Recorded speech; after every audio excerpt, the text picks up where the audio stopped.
Hello, hello, hello. Welcome in, welcome in, welcome in, everybody. Sorry, it took me a second there. I had to blow my nose, so I'm so sorry. Of course, right before the live, every live, my allergies start to like act up. I don't know if it's this room or what. It's probably the room, like all the lights or something, making me get congested or something. But I always have to blow my nose right before the live, so I'm sorry if I ever pop on late. That's what I'm doing. I'm not hiding from you guys. I promise, I'm not. But welcome in. I do have my crew with me tonight. I've got Rocky. I got the cat. He's taking over that bed over there. Oh no, it's white on the side of it. Got Mia. She's in the chair. You can see her over my shoulder there. And then, of course, my other co-host, Riley, but she's currently napping in her donut bed. So my co-host, they're all here. They're ready to give you the news. They're ready to get down and give you the news. So who do we have in the chat tonight? We got a bunch of people in here, so I won't go through everyone's name. We would be here all night, but I'll go through some of those names. I definitely will. Hey, Cat's Life. Hey, Lenora. It's good to see you. I thought I saw Hummingbird. Hummingbird was in here. Mary Beth. Good to see you, Mary Beth. Good to see ya. Hey, Ladybug. Hey, Francisco. Hey, Nash Native. How you guys doing? Hey, Stephanie, probably. What have you guys been doing all day? I feel like I haven't seen anybody out on the streets or anything today because I was busy out there on the streets, on the real streets. Hummingbird. There she is. Or it could be a he. Hummingbird could be a he. Captain Ganja. I love hummingbirds. They're my favorite bird. They could be the only bird, and I'd be cool with that. I'd be cool with that. Hey, Suze. Well, welcome in, everybody. It's good to see you guys. Hey, Jamie's Cowboys. How them Cowboys feeling after that loss last weekend? I had to do it at least once. Hey, Mike. Hey, Buzz Boomer. Welcome in, everybody. Hey, One Shot. It's good to see you guys. It's good to see everybody. Got Chai in here. Cynthia. Well, looky there. Looky there. Hey, there's Aries. I tried to show Aries, or not Aries. I tried to show Vincent the Aries sweater today, but he walked right past and wasn't paying attention to me. And I was like, dag nabbit. Now I feel like there's a sweater out there that says Aries. It says, what does it mean? Okay, you guys are going to think I'm an idiot, but it's something with Christmas or the holiday, but it's spelled like Aprese. Am I spelling that right? I don't know what that means. It must be some other language. I'm thinking someone will school me in it, I'm sure, here in a minute. But that's okay. It's so similar. Aries, if it said Aries on it, I was going to buy it. Hands down. I was going to buy it. And Tennessee Gal, prayers for you. I saw your post. I heard about it earlier. And I'm praying for you. And thank you, everybody, for your prayers for me before we get started really quick. I just want to let you know they worked. I didn't even have to go to the main hospital. Y'all work. I don't know what y'all do. You guys are like little gnomes at night. You come around and you make everything all right. Because I said, pray for me because I have to go to the main hospital tomorrow at Riverside, which is a different hospital. And it's the hospital my mom passed away in. And I was just kind of feeling some type of way going in there. Well, he decided that he loved Riverside, but he wanted his own practice. He wanted it outside of the hospital. So he just uses that hospital, I think, for surgeries. And now he has his own practice. It's nowhere. It's around the corner. So I do have to go buy it, but I didn't have to go in there. So I was excited. I didn't want to go in. I didn't want to go in. Thank you, Aries. You are very powerful. Hey, Amanda.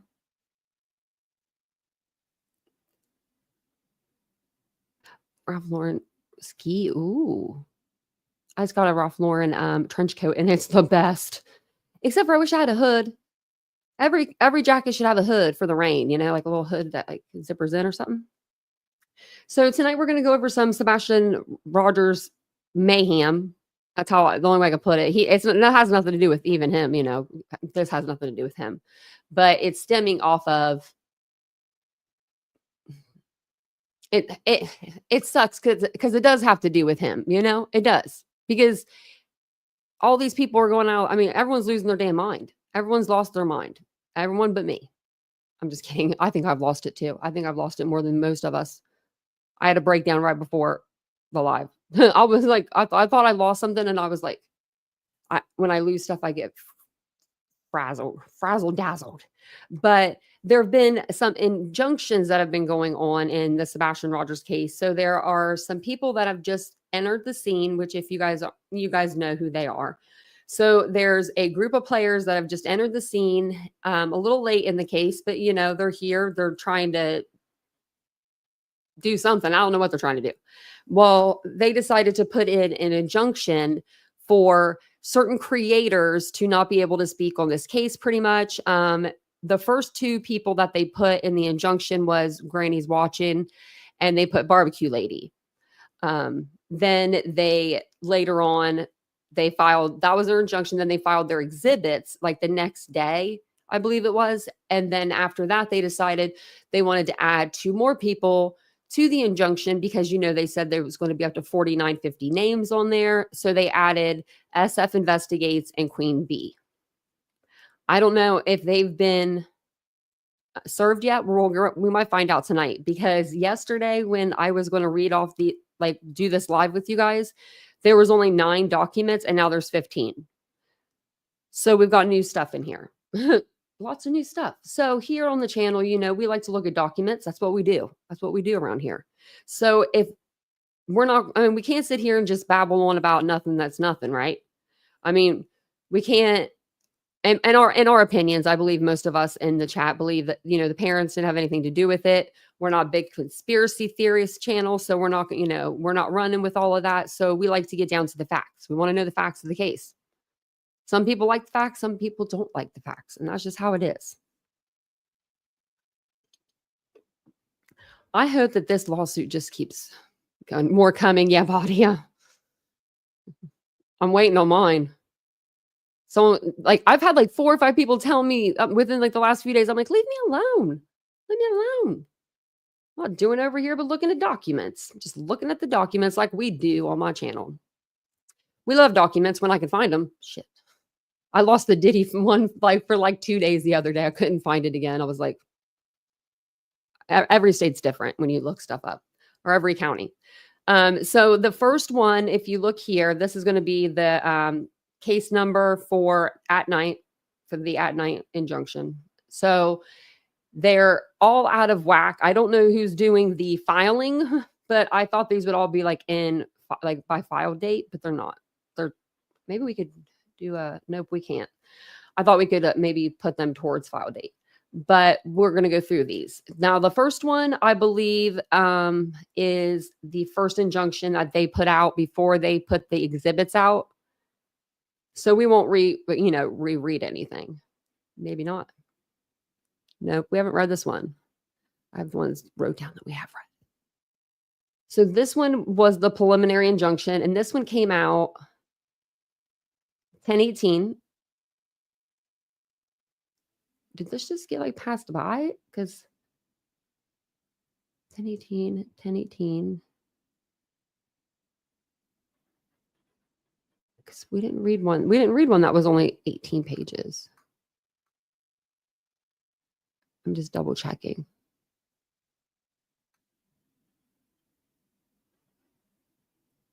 I'm thinking we did. Probably a lot of them read the same.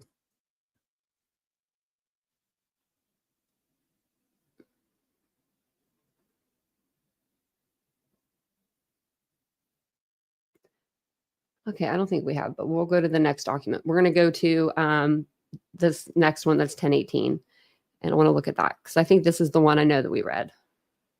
I don't want to reread them to you, but I will if you want me to. And I wish I was a little more prepared with my tabs tonight. I was in the car doing my thumbnail. It's been one of those days. It's been one of those days.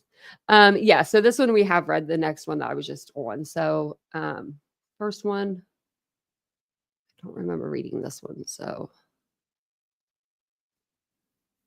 I'm going to click out of these. So that way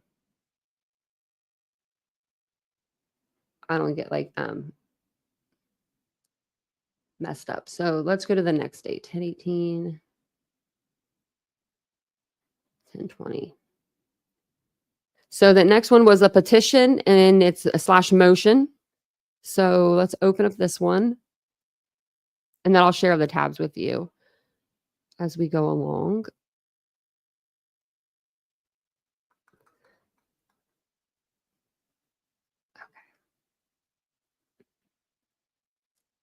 This is one that we did read, but I'll just show it to you. This is the one that Steve Fisher, which is SF Investigates, is the one that he put in for like right when they put in their first injunction, he put this in as like it's a non-party opposer. So that's probably that's probably why I think that's why he kind of got himself in the injunction, because he was very vocal about how he felt about everything. I mean, which you're allowed to be. I mean, as long as you're not defaming anybody. And as far as I've seen, nobody's defamed anybody on this side. It's been Nick. I mean, just I've seen Nick all day long doxing people, saying that they've done things that they haven't done. Just doing the mostest over there. He's doing a lot on Twitter. So if you don't see him on YouTube, that's where he's at. He's on Twitter. So 1025 is the next date. And it is the entry of appearance for defendant. And we will go over like some of these are from like BBQ Lady's response. This might actually be, this is one of them right here. Okay, so I'm going to share this here with you. Okay. And I'm using like, this is different. I usually use Word, like, yeah, Word document or whatever, Google Docs. This is different for me. So I'm like, whenever it pulls up, it's just a different kind of program. But thanks again for being here, guys. Sorry it took me so long to find like one of the documents I was looking for. I just wanted to make sure I didn't miss and skip over any, because I want to make sure you guys are getting the full picture and getting the truth. And that's what these documents are going to give us. You know, this is going to be something that a judge sees, and he or she, you know, either says, yay, we can go forward with this, or no, this is a bunch of bull crap and get this off my desk. And we're hoping for the latter, really. So basically this is going to be from At Night, Dog the Bounty Hunter, you know, Seth, doesn't even say Seth on there, just says Rogers, Tony Mathis, Andre Griffin, Brenda Nicole Jackson, Christine O'Donnell, Julia Valenci, Hong, Nick the Hat, and it's Granny's Watching, and BBQ Lady. That's who it's verse. And it says, and does 1 through 50. So, wonder who they could be. I don't even know if that many people that are covering this case. To be truthfully, like honest with you, we should all come together and see if we can all get like do like a one of these nights, be like, everybody come to whoever's page, whoever could do it, host it. If you're, you know, following this case, let's see how many people we could get, like fill in the chat, fill in the panel. It would be pretty interesting. So precipice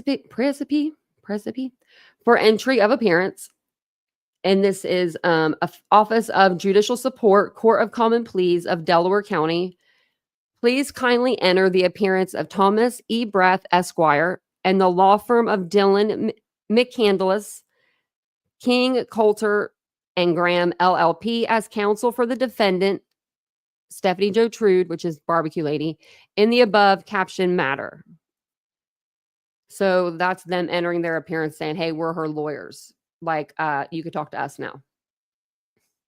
I certify this filing complies with the provisions of the case records public access policy of the Unified Judicial System of Pennsylvania that require filing confidential information and documents differently than non-confidential information and documents. So, okay. And that just gives his address or addresses. This is the addresses for the other two. Well, it still has Bruce Castro on this one. That's weird, because he's not on them. He's not on the new documents. So why are you putting him on this one? Like, why are you sprucing this one up for? Bruce Castro's not working for you no more. He ain't your friend anymore. Hey, Roro. Hey, Carl. Welcome in, everybody. Hey, Suze. I said you already said hi to Suze. I did say hi to Suze. One shot. Oh, actually, look at this. I forgot I did this again tonight so I can see the chat better. There, look at that. I can see you all so much better. So much better for my eyes, too. Okay, so that was 1025. I'm looking for one in particular, but I don't want to like miss any. So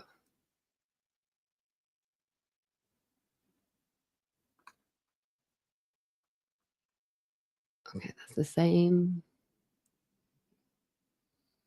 Did he put this in here twice? He might have. Yeah, they did. Oh, they did. Okay, so we'll move on to the next date.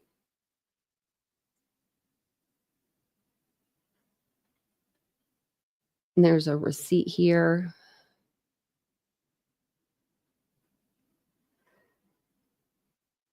And then it just says the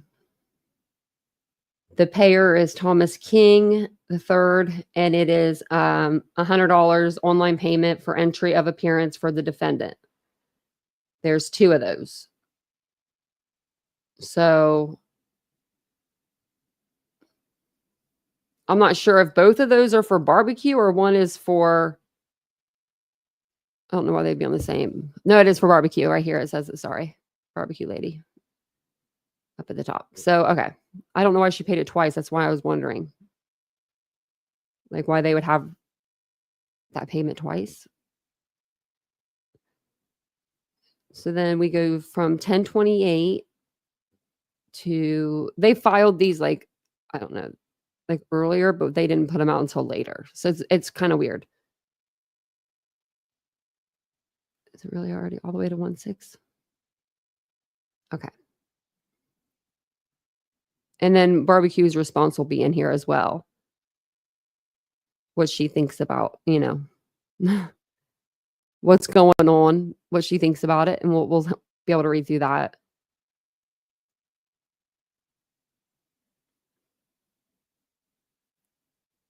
Now my computer's being a little slow. Okay, we read that one.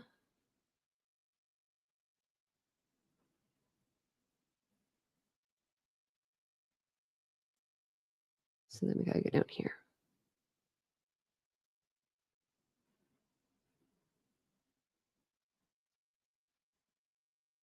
Okay. So this one is a notice to plead, and it says that it's the cover letter right here, defendant Stephanie Jo Trude's preliminary objections to plaintiff's complaint. So we've already got some objections. That's good, I guess, I mean, she's using that lawyer. That's good. Notice to plead, and then the two is, we're just going to say the Z team. You are hereby notified to plead to the following preliminary objections within 20 days from the service hereof, or a default judgment may be entered against you. Oh, now sounds like she might be suing. Defendant Steph. Oh, here, let me blow it up a little bit more for you guys, for all of us, because why do that to our eyes? Why do that? We don't have to.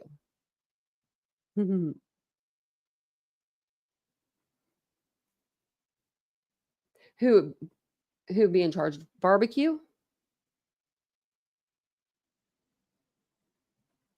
As of right now, they're just trying to get them to like be quiet, pretty much.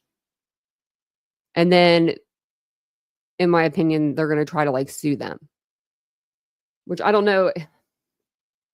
My attorney used to tell me, right? Okay. The saying, you ain't got a pot to piss in. I used to hear that from my attorney on a weekly basis after my car accident. Like, the dude ain't got a pot to piss in, like, and a window to throw it out of. So, you can't really sue if they don't have it. And then I've heard that people can just file bankruptcy if they're being like sued, I don't know how true this is because I've never been sued, but they can like file bankruptcy and I can get them out of like paying people back the money. I don't know.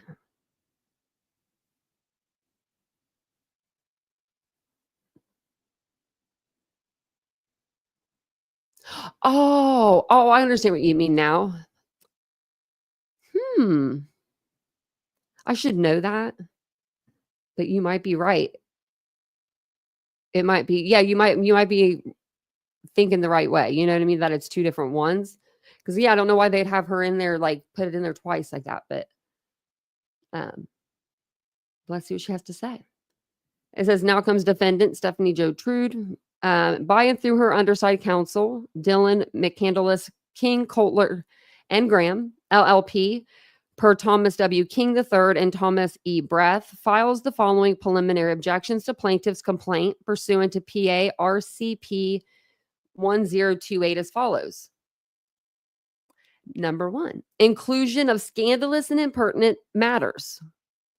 Pennsylvania Rule of Civil Procedure 1028 provides that a party may file preliminary objections based upon the inclusion of scandalous or impertinent matter in the complaint. To be considered scandalous or impertinent, Pennsylvania courts have held that the allegations must be immaterial and inappropriate to the proof of the cause of action, and that the preliminary objection should clearly state that the specific allegations in the complaint are both immaterial to the issues at hand and are included solely to cast a derogatory light on the opposing party, thereby prejudicing the case. Couldn't say that, could I? That just gives examples. Throughout the complaint, there are numerous instances of plaintiffs including allegations that are immaterial and inappropriate to the proof of the cause of the action. Specifically, there are numerous quotes attributed to defendant that includes various swear words and other language that serve nothing but to portray defendant in a negative light. The complaint also alleges that defendant ran a GoFundMe campaign that sought to deceive and dupe the public, thereby portraying her as a crook, when that is a complete mischaracterization of the reference campaign. The defendant's method of funding her legal expenses is clearly immaterial to the issue, and this statement is included solely to cast a derogatory light on the defendant. I hate when they like put words like this copy prohibited. It messes with my eye. Oh wow, look at this. The complaint also implies that she intentionally interfered in an investigation to prevent the return of a missing child, which is clearly inappropriate and scandalous. See complaint paragraphs numbers, and there are a lot. So I won't read them all to you, but there's like 50.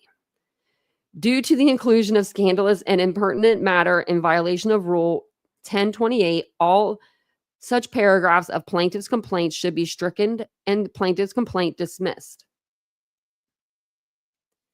Number 2, legal insufficiency of a pleading. Demir. I don't know about the demir. I don't know what that rule is, so we're gonna learn about it. Defendant incorporates herein, by reference as set forth at length, the averments contained in paragraphs 1 through 5 above. Counts 1, 3, 7. Was that? Is that 5 or 10? I always forget. 10. Okay. And the plaintiffs alleged a cause of action of defamation. I hate numeral. What are they called? Roman numerals. Same counts. It looks like a plaintiff's complaint alleged additional causes of action for which the defendant has also filed preliminary objections. An action for defamation may only be maintained if the plaintiff can prove the following elements: the defamatory nature of the communication, 2, its publication by the defendant, 3, its application to a plaintiff, 4, the understanding by the recipient of its derogatory meaning, 5, the understanding by the recipient of it as intended to be applied to the defendant. 6, special harm resulting to the plaintiff from its publication, and 7, abuse of a conditionality privileged occasion. Okay. Plaintiffs failed to allege the elements of an action of defamation as to truth. Their problem was with their first injunction that they did, they lumped in stuff that wasn't even relevant or related to Sebastian Wayne Drake Rogers in any way, shape, or form. Like Brittany getting her feelings hurt from Granny. Like stuff like that 3 years ago. You know, like what are we putting in here now? Like those things. That's what I saw that was red flags to me. The tacos being in there, red flags. I mean, the whole injunction was a red flag, but then you add these people in there and it makes it even more of a red flag. More of a red flag. And it's like, what? Plaintiffs make only the conclusory statements that defendant engaged in defamation, which clearly fails to meet the elements of the cause of action. Further, it is unclear which counts are raised against Trude, as Trude is not named in the heading of the count, but is later stated as having joined forces with other defendants.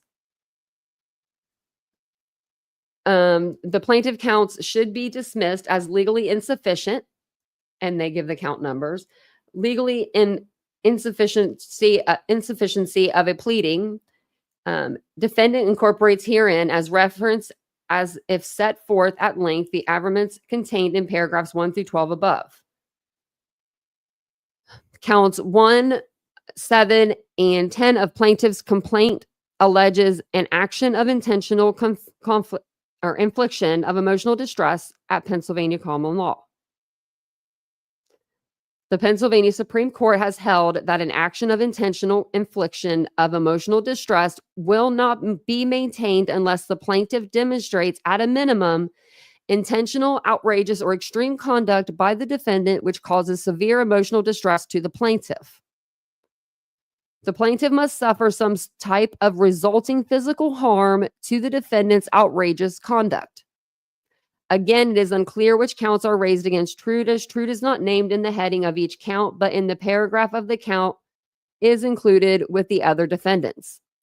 There is no outrageous or extreme conduct alleged by the plaintiffs, and there was no physical harm to plaintiffs alleged, thereby failing to satisfy the elements of intentional infliction of emotional distress.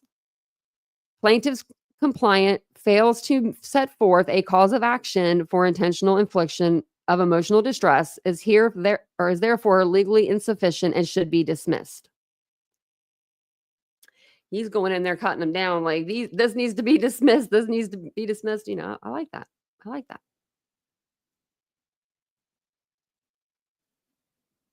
It's good to see everybody. Hey, Dreamcatcher. Hey, Badger Witness.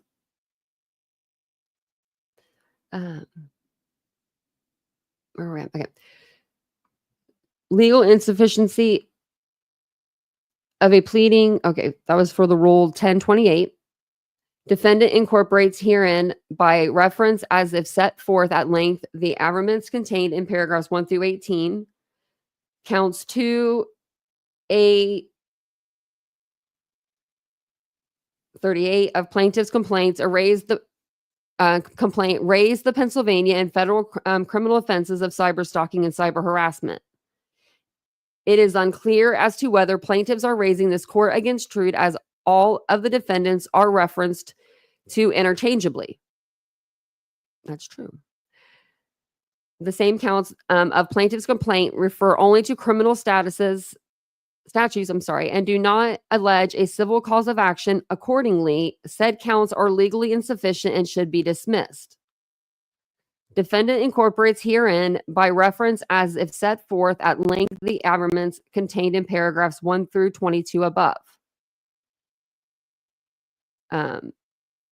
Counts, and these are the new rules, I cannot read these to save my life, of plaintiff's complaint raised the criminal offense of conspiracy. The complaint also alleges a cause of action for civil conspiracy. It is unclear as to whether plaintiffs are raising this court against Trude, as all of defendants are referenced to throughout plaintiff's complaint interchangeably.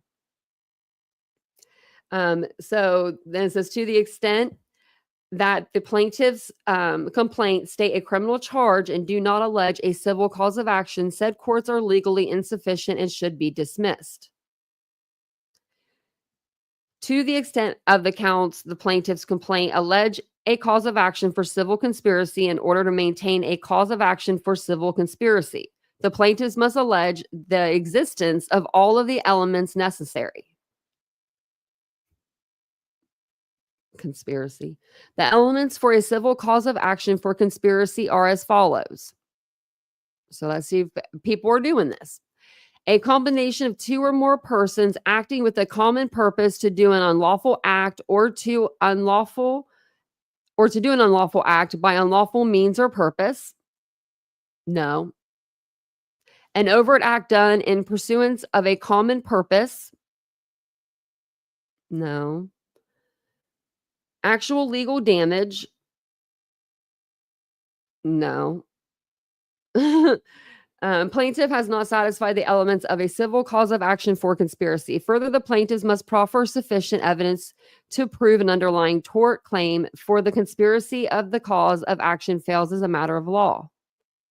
Accordingly, plaintiffs are legally insufficient and should be dismissed.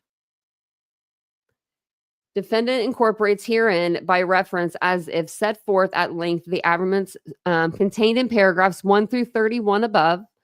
Counts. What is this for? I cannot do these. The numerals. We'll have to, next time I'll have to write them all down on a piece of paper so I can remember them. Plaintiff's complaint raise a cause of action referred to as interference with prospective business relations. And then the counts, the plaintiffs raise interference with prospective business relations, but cites the criminal statute of 18 PACS 2709. This is the citation for the Pennsylvania statute on the crime of cyber harassment. So they're not even getting the laws down right. Interference with prospective business relations is a common law tort claim and a type of tortious interference. In order to maintain a cause of action for interference with prospective business relations, the plaintiff must show the following requisite elements: prospective contractual relationships, the purpose or intent to harm the plaintiff by preventing the relation from occurring, the absence of justification in the part of the defendant, and actual damage resulting from defendant's conduct. Now, I don't think that any of these guys are missing out on any business adventures, but that's just me.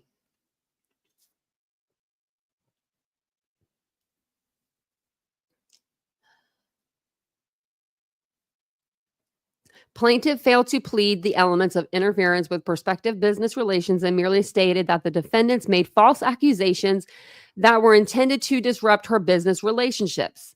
And that caused some individuals to distance themselves. Wait, let's just back this bus up for a second.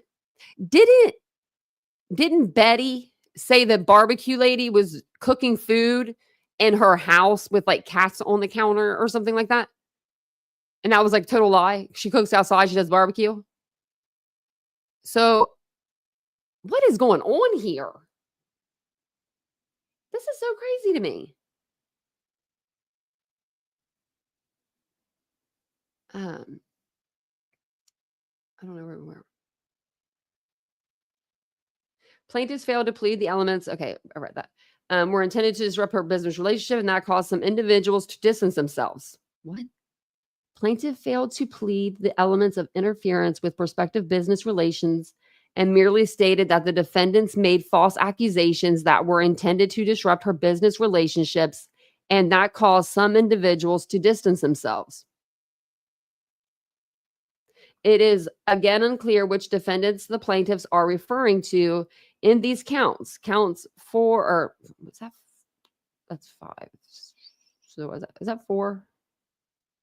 4 and whatever it is. I'm like, whatever it is at this point. I hate it. Roman numerals. I think that they taught us that in like 4th grade or something too. Like I should know these. but I don't. Complaint are legally insufficient and should be dismissed to the extent that these paragraphs were intended to interference with prospective business relations. The elements of cause of action are not met. To the extent that these paragraphs were intended to refer to the crime of cyber harassment, that is not a civil cause of action. For either reason, plaintiff's complaint counts, blah, blah, blah, should be dismissed. Those two counts. Look how they give me a whole bunch of them. Like they think I'm going to do that. Defendant incorporates herein by reference, as if set forth at length, the averments contained in paragraphs 1 through 38 above. Like, I mean, really, why can't we do count 1, 2, 3, 4, 5? Like, we're in 2024. Like, come on. That's like kids knowing how to do like cursive writing at this point, or a rotary phone. So it says counts, and then it has the counts listed. Alleged a cause of action of the Pennsylvania Corrupt Organizations Act and Federal Racketeering Influence and Corrupt Organization RICO Act. Plaintiffs have alleged a violation of the Pennsylvania Crimes Code and the United States Criminal Code related to the RICO Act. Pennsylvania and federal violations of the RICO Act are not civil causes of action, and therefore counts are legally insufficient and should be dismissed. Man, I hope these all get dismissed. That'd make my whole day. That would make my whole year. That'd make my Christmas. To the extent that plaintiffs allege a civil cause of action for a violation of the RICO statute in Pennsylvania, although plaintiffs did not cite this, the plaintiffs must prove the following 4 elements: conduct of an enterprise through a pattern of racketeering activity, and additionally show that the defendant's conduct caused injury to the plaintiff's business or property. Good luck. Good luck. What? Your business or property. The 5th element includes demonstrating that the injury was approximately caused by the defendant's conduct and that the plaintiff suffered a concrete financial loss.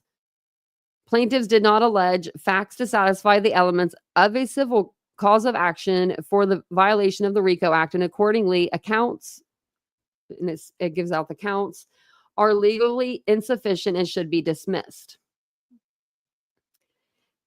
Man, defendant incorporates herein by reference, as if set forth at length, the averments contained in paragraph 1 through 44 above. Plaintiffs allege a cause of action for harassment under federal law. Plaintiff further allege a cause of action for Pennsylvania crime of harassment. This court does not have jurisdiction over violations of federal law, and plaintiffs did not claim a federal question in its complaint. This court would not be the proper venue for a violation of federal law, as the same would be filed in the appropriate United States District Court. As stated earlier in these preliminary objections, it is not clear which defendant the allegations are raised against in each of these counts. Further, to the extent the Pennsylvania crime of harassment is being alleged, counts should be dismissed as they are legally insufficient. Defendant incorporates herein by reference, as if set forth at length, the averments contained in paragraph 1 through 51 above. Count 13 of plaintiff's complaint alleges an action of interference with employment relations. This count is pled with such insufficient specificity as to be able to determine which cause of action plaintiff is trying to allege. At the end of the count, plaintiffs reference the cause of action for interference with contractual relations. This cause of action may only be maintained if there is physical injury or property damage. Plaintiffs have not alleged such loss, therefore plaintiffs may not maintain a claim for interference with contractual relations. They don't. I guess they thought that contractual relations maybe thought that contracts that were already out there, like that, that they had already wrote up, that they can't do now because of all of this. I don't know. I'm just trying to think like a dummy, a dum-dum, as Betty would say, only Betty would say.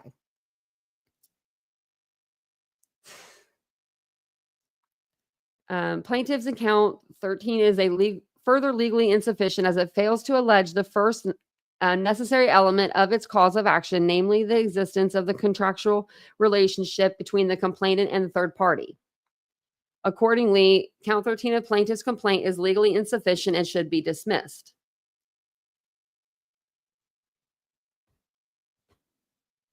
Oh, thanks for hitting the like button. I appreciate that. Don't forget to hit that like button for your girl. Where were we at? I'm like, where were we? Defendant incorporates herein by reference as if set forth at length the arguments contained in paragraphs 1 through 57. Plaintiffs allege the criminal offenses of obstruction of justice, tampering with witness or informants. Plaintiffs have alleged violations of the Pennsylvania Crimes Code and not a civil cause of action. Accordingly, counts 1, 2, 3, 4. There's 4 there are legally insufficient and should be dismissed. Defendant incorporates herein by reference as set forth at length. Paragraph, 1 through 61. The plaintiffs allege the criminal offense of endangering the welfare of a child. What? Plaintiffs allege violation of the Pennsylvania Crimes Code and not a civil cause of action. And they should be dismissed. Defendants incorporate, we'll read the top of that. That's just like redundant. The plaintiff alleges the criminal offense of intimidation of a witness or victim. Plaintiffs have alleged violations of the Pennsylvania Crime Code and not a civil cause of action. Man, y'all need to learn how to, it sounds like where to file your stuff. You're not filing it right. Thought you had these big badass lawyers. I don't know. The plaintiffs allege the criminal offense of stalking. Plaintiffs have alleged violations of the Pennsylvania Crimes Code and not a civil cause of action. So then down here it says, defendant incorporates herein by reference as set forth at length the averments paragraphs, blah, blah, blah, 1 through 72. Plaintiffs have alleged violations of the Pennsylvania Crimes Code and not a civil cause of action. They should be dismissed because they're filed wrong. Like, again, this is embarrassing. If they really filed all this wrong, that's embarrassing for them. Plaintiffs allege an action of invasion of privacy, public disclosure of private facts, and false light in its counts. Oh, come on now. Come on. Invasion of privacy? Whose privacy? Whose privacy has been invaded? I would like to know. I mean, who do we have here under the plaintiffs? Okay. We got the tacos. Invasion of privacy. Brittany J. Nick. Hong. Haven't heard much from Hong, though. Dog. Seth Rogers. Whose invasion of privacy has been,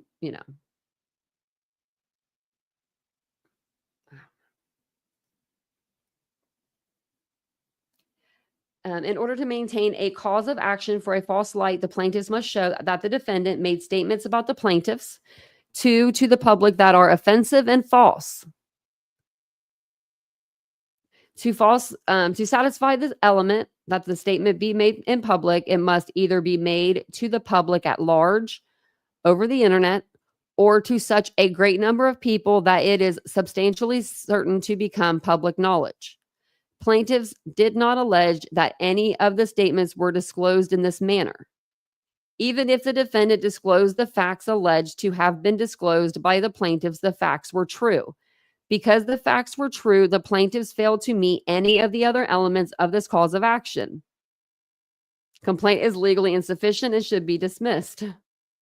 Pretty much saying whatever we were saying came out of the plaintiff's mouth. That's what I'm taking from that. Plaintiffs allege that the criminal offense of dissemination of personal information. They have a lot of nerve. You have a lot of freaking nerve. You've doxed everybody. You doxed Queen Bee. You doxed Granny. You've doxed Barbecue. That's just Nick. It's crazy to me. Plaintiffs have alleged a violation of the Pennsylvania Crime Code and not a civil cause of action.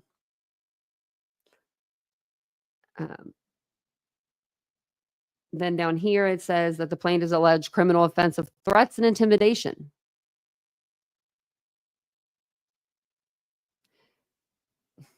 Plaintiffs have alleged a violation of the Pennsylvania Crime Code and not a civil cause, so it should be dismissed. The next one, it says Rule 1024A requires every pleading containing an averment of fact not appearing of record in the action or containing a denial of fact shall state that the averment or denial is true upon the signer's personal knowledge or information and belief and shall be verified. It says the only averments of fact that the current and sole verifier can attest to are paragraphs 304 through 322 of the complaint.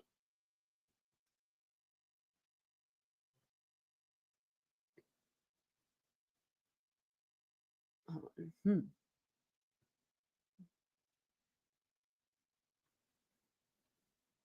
just going to go down to 304.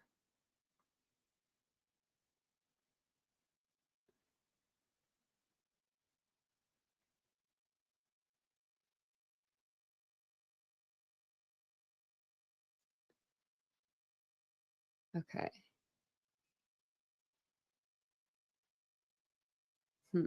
I was just getting that ready. I wanted to see what it said. Where were we at now?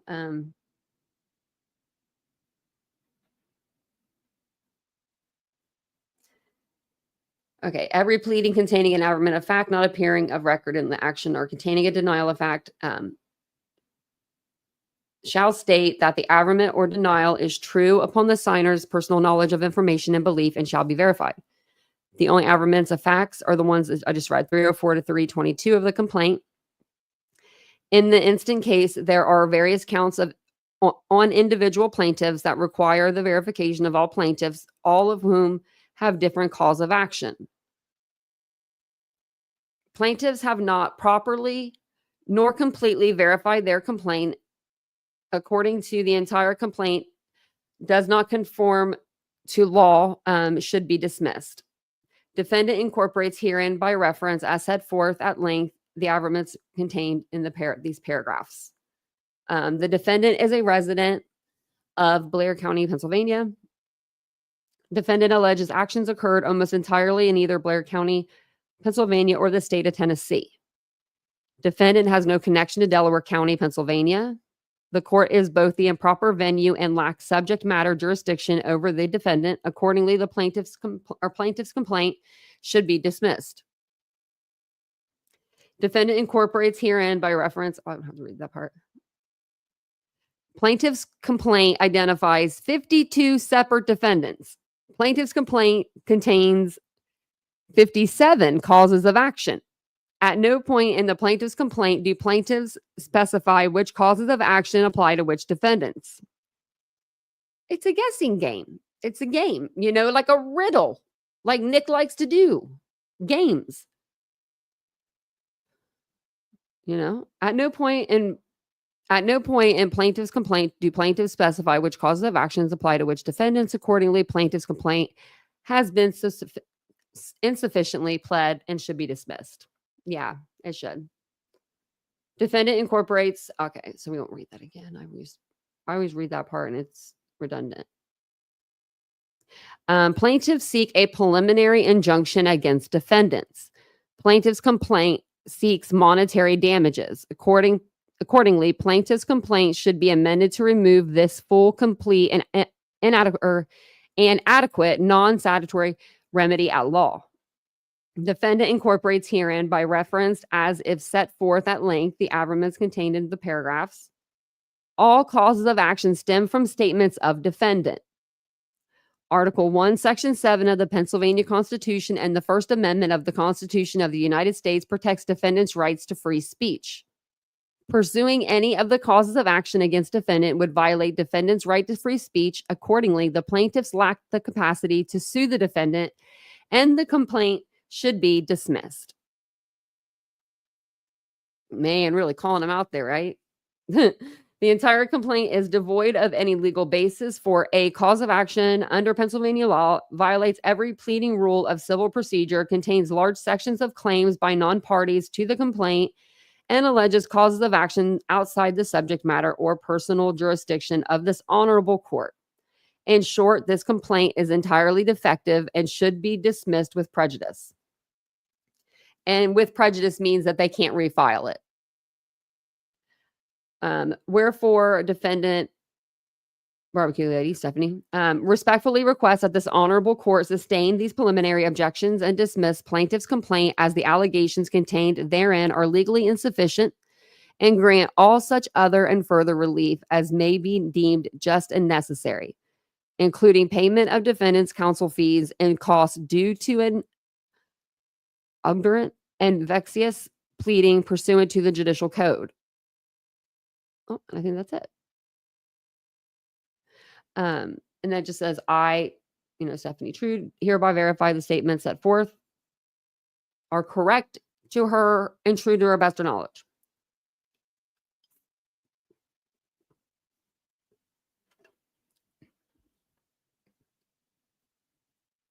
Well, that is not a signature, sir.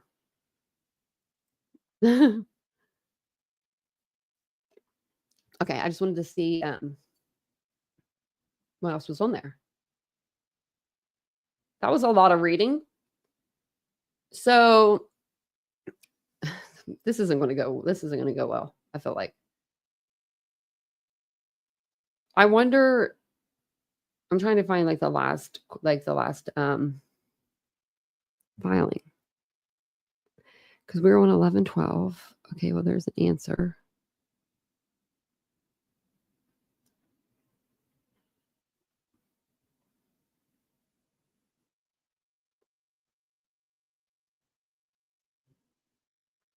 Let's see.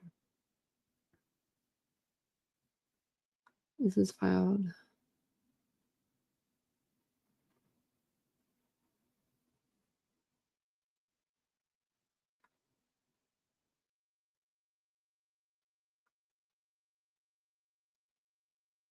Just these don't look like the same. Okay, let's see. That says defendant.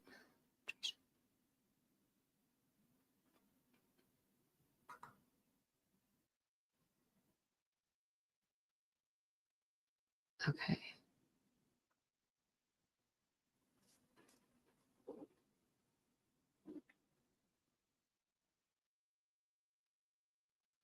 Okay, so the next one, it looks like it's a reply to petition for preliminary injunction and final injunction and other equitable relief. She just comes in through her attorneys.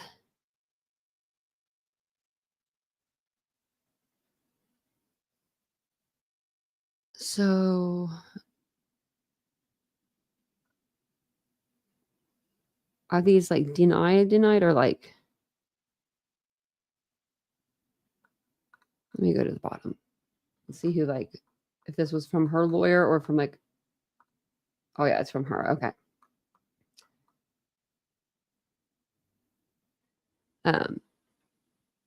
It says denied after reasonable investigation. I think that they're all going to say the same. Let me see. These are all the same. They're all reading the same. Defendant incorporates herein by reference the averments of the defendant's preliminary objection. And then denied such an injunction is legally impermissible as follows. Such a preliminary injunction would violate defendant's free speech rights under Article 1, Section 7 of the Pennsylvania Constitution. I think that they're just all kind of written differently, but they're kind of the same. There is no irreparable harm to the plaintiffs. The relief requested is impermissible and not related to any legitimate causes of action. The plaintiffs have filed an unverified complaint. The plaintiffs seek monetary damages.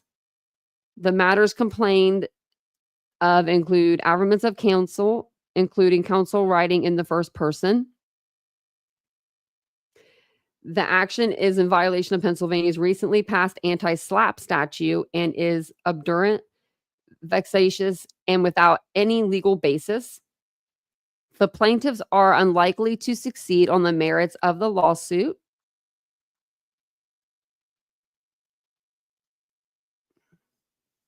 The action is civil in nature and is intentionally cast as violation of criminal law. Wow. The court lacks subject matter jurisdiction. The court lacks personal jurisdiction regarding the events set forth in the complaint. The forum is inconvenient and in a number of instances inappropriate. The petition should be denied for the reasons set forth in defendant's preliminary objections, which are incorporated herein. And greater harm will result to defendant as a result of the granting of such petition. Denied such an injunction is legally impermissible as follows. There is no irreparable harm to the plaintiffs. The relief requested is impermissible and not related to any legitimate cause of action. The plaintiffs have filed an unverified complaint. The plaintiffs seek monetary damages. It's like all the same. The matters complained of include affirmance of counsel. Yeah, it's like reading the same. Same. Wonder why they're like, oh, I bet you it's for each one that they were going against. Because it like reads the same. No irreparable harm. I just want to make sure we don't miss anything on any of these. And let me know if you see something. Yeah, of course, one shot. Yeah. Yeah, let me it's a really long link for some reason. But I'm going to copy it like this and paste it. It might be like really long, but oh yeah, it's super long. Make sure it works for you because it might go into two. Oh wait. The first one might work. Let me see.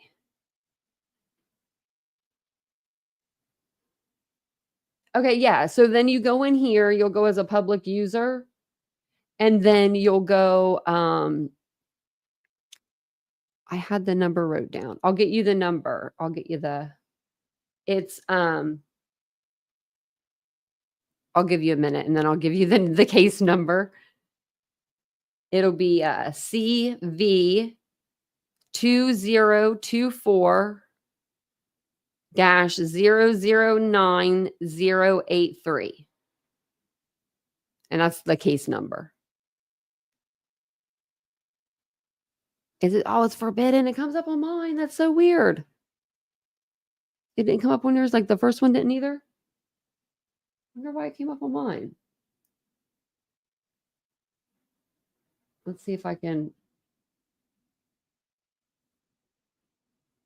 figure out how I got to the Delaware. Okay, I found it.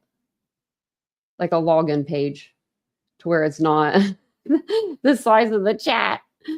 That was a big link. Here we go. There you go.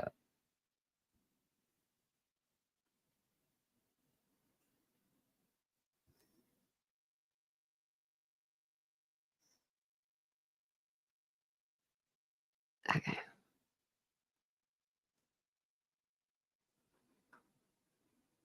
Okay, that's all done there. And that was the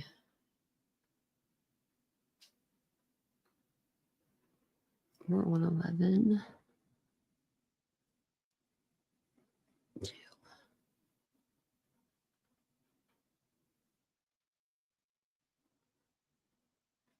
Okay, we read that one.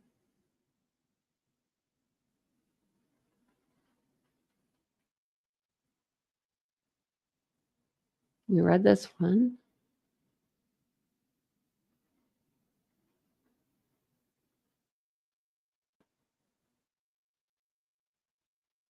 Memorandum.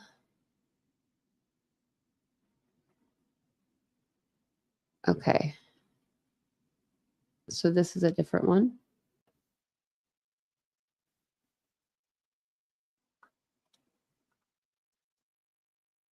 Yeah, and if you guys ever need links or anything, just let me know. I don't ever mind.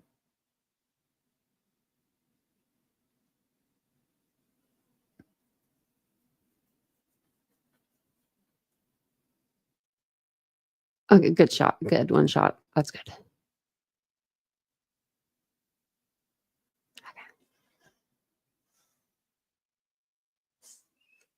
Dogs are sleeping. They looking cute. They looking all cute. Oh, thank you, Mary Beth, for gifting a membership. That's very nice. S. Francisco got it. Make sure you tell Mary Beth thank you. That was very sweet. Thanks, Mary Beth. Oh, thank you, One Shot. You guys are so sweet. Thank you. Thank you, guys. I appreciate that so much. Truly do. Yeah, and if you guys ever need like if I'm reading documents and stuff and you guys want the link, just let me know. Sometimes I just tend to forget. But if we ever do like watch like documentaries or watching like Nancy or whatever we do, I always will link those on the in the description. So if you don't want to like listen to me talk and you're like, well, I'm gonna watch this without Tanya talking, it's usually always there. So this is going to be, I think this is the last one maybe, but this gives more of a background. So that this is the one I was looking for. But it says here on or about October 18th, they decided to wait till after my birthday. So I appreciate that, the day after. The plaintiffs brought an action against the defendants. Plaintiff's complaint contains 47 counts of convoluted, nonsensical statements. The plaintiffs allege that they are engaged in the task of locating a missing child last seen on February 25th, 2024 in Hendersonville, Tennessee. The plaintiffs are not the parents of the missing child, but allege nonetheless that they are searching for him. Plaintiffs allege that the defendants have engaged in actions that have disrupted their search operations for the missing child and impeded their efforts to locate him. Plaintiffs do not mention defendant Trude until page 10 of its complaint, in which it states that Trude, which is Barbecue Lady, received a cease and desist letter addressing her defamatory conduct. The names of Trude and other defendants are interspersed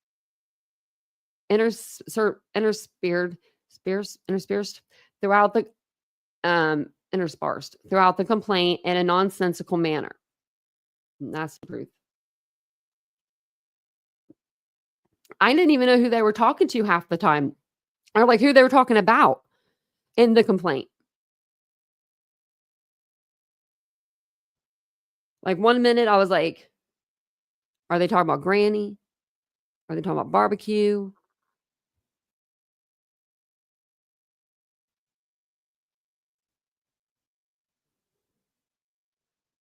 Okay.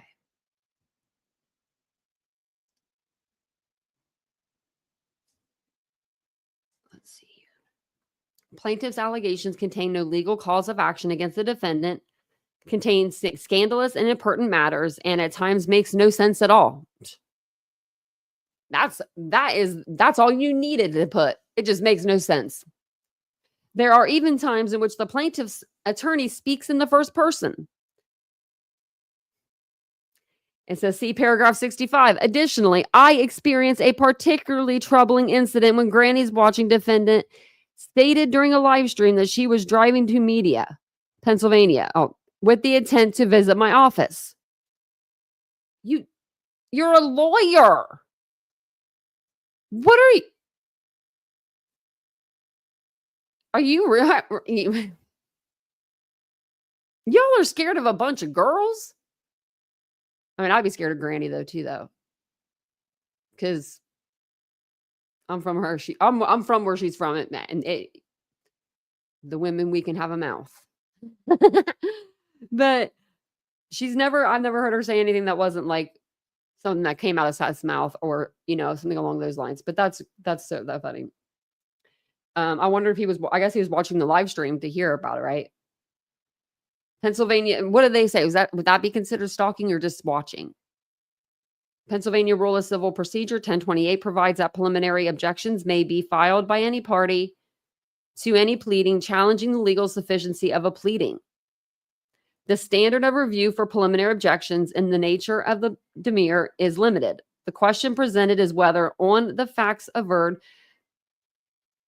the law says that certainty that no recovery is possible. This is the case here, as explained in this brief. The standard for reviewing preliminary objections has been clearly established in Pennsylvania. The standard for reviewing preliminary objections in the nature of the demurrer is limited. All material facts set forth in the complaint, as well as all interferences. I can't read tonight, y'all. Reasonably deductible through their form, but not conclusion of law, are deemed admitted as true. The question presented by the demurrer is whether, on the facts averred, the law says with certainty that no recovery is possible. You would have never guessed that I spent every summer growing up in my room reading books. You would have been like, what books? Mm-hmm. Oh, thanks, Mary Beth. Thank you. I didn't see who got it. Oh, Fluffy Pink Socks. That's a really cute name. We've been getting some like different names. They're cute.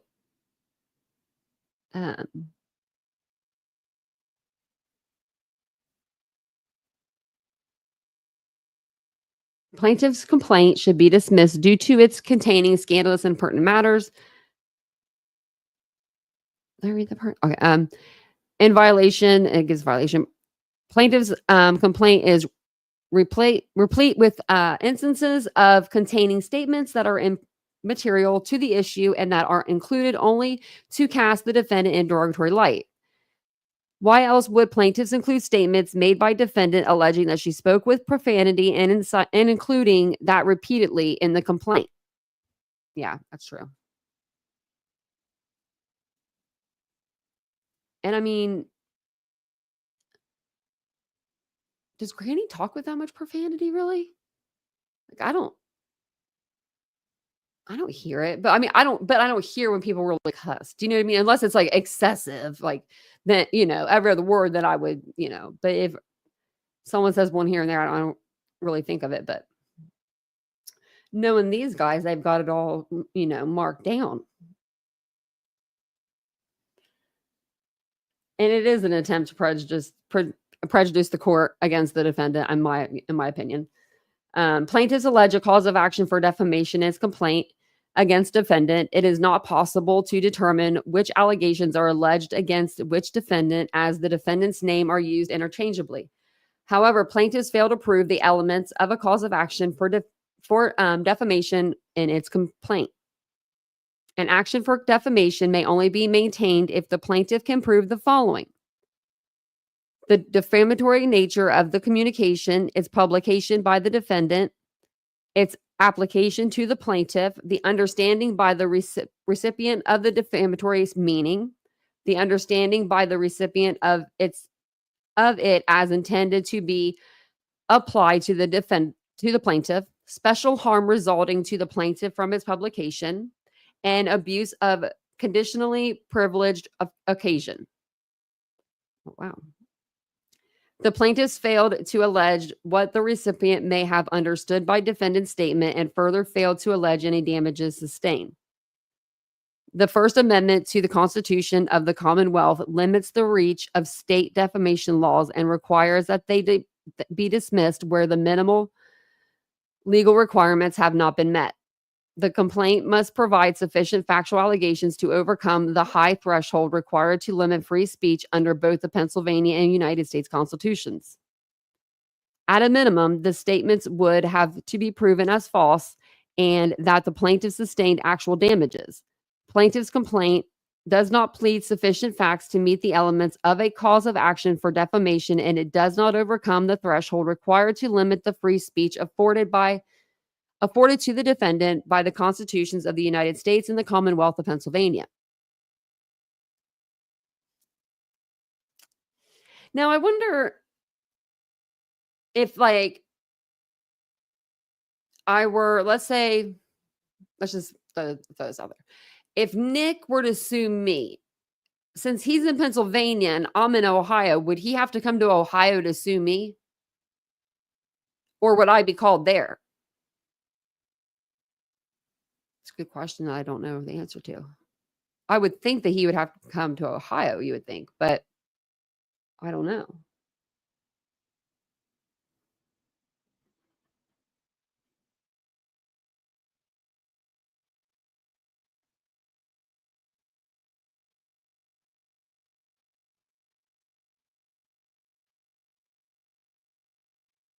Okay. The Pennsylvania Supreme Court has held that an action of intentional infliction of emotional distress will not be maintained unless the plaintiffs demonstrate at a minimum intentional outrageous or extreme conduct by the defendant which causes severe emotional distress to the plaintiffs. In addition, the plaintiffs must suffer some type of resulting physical harm. I should zoom in a little bit. Oh, not that much. To the defendant's outrageous conduct. Not only do plaintiffs fail to allege intentional and or outrageous conduct, but it fails to allege any resulting physical harm. Further, it is not clear in the plaintiff's complaint which states were alleged to have caused distress to which of the plaintiffs. At one point in the complaint, the attorney for the plaintiff speak about himself in the first person, making it much more confusing. Plaintiff's attempt to allege extreme and outrageous conduct towards Trude refers to alleged statements and harassment towards various of the plaintiffs, but at no point alleges that any of them sustained any resulting harm. For decades, the courts of Pennsylvania have informally applied the impact rule, which bars recovery for fright, nervous shock, or mental or emotional distress unless accompanied by physical injury, generally stating that the defendant amplified false accusations. It is not extreme, outrageous, and did not cause any of the plaintiff's physical harm. Plaintiffs failed to plead the necessary elements of intentional infliction of emotional distress. Yeah, they're emotionally distressing themselves out, and they want to blame somebody else. You know, when you do so much, when you stay up so late, you're falling asleep and stuff. Like you want to blame that on someone else. You don't want, something like that. Something like that. Something like that.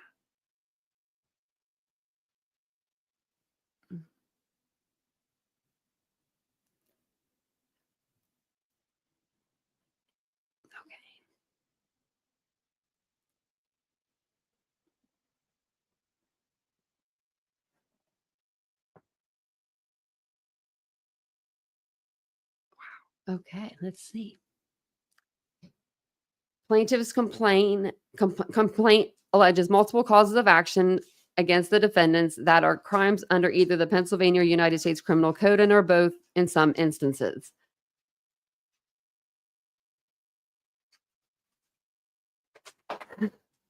She was getting sick of sitting on the chair, I guess. Mia, she's not going to get up for you.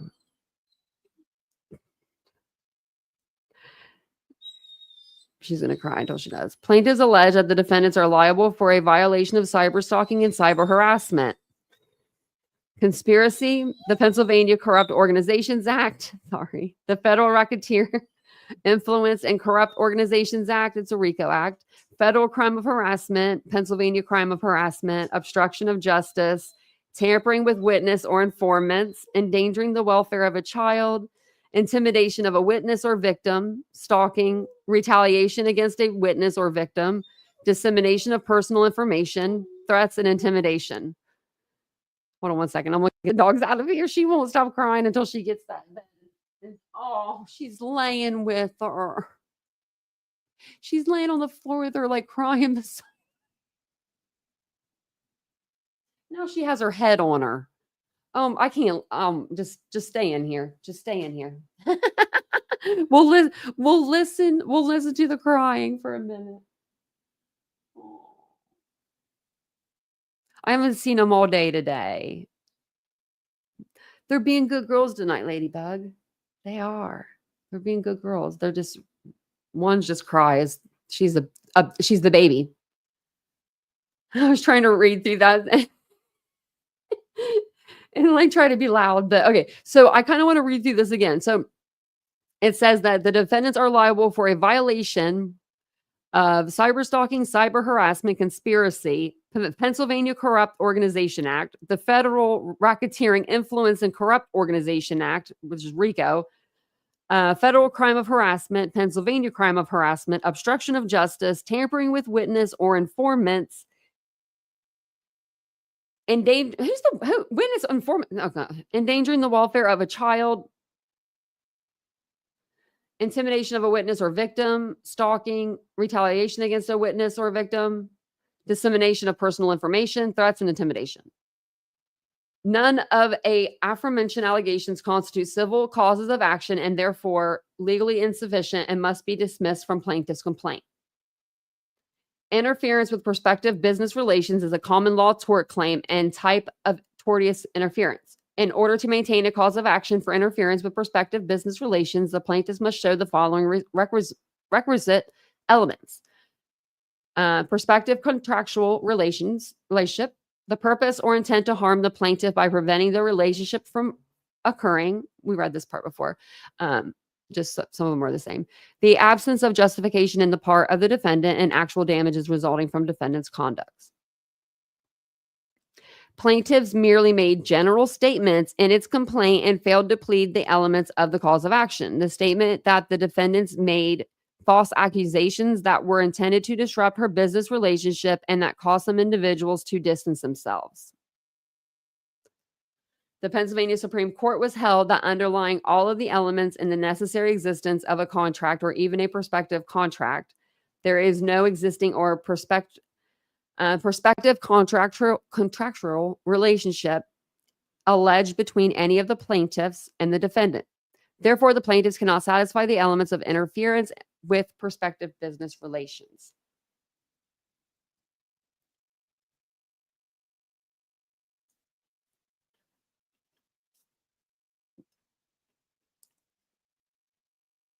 I think this is about the conspiracy. It says, to be successful in proving this is an action, the plaintiffs must allege the following: conduct of an enterprise through a pattern, racketeering activity, and additionally show that the defendant's actions caused injury to the plaintiff's business or property. I wonder what they're going to say. I don't know.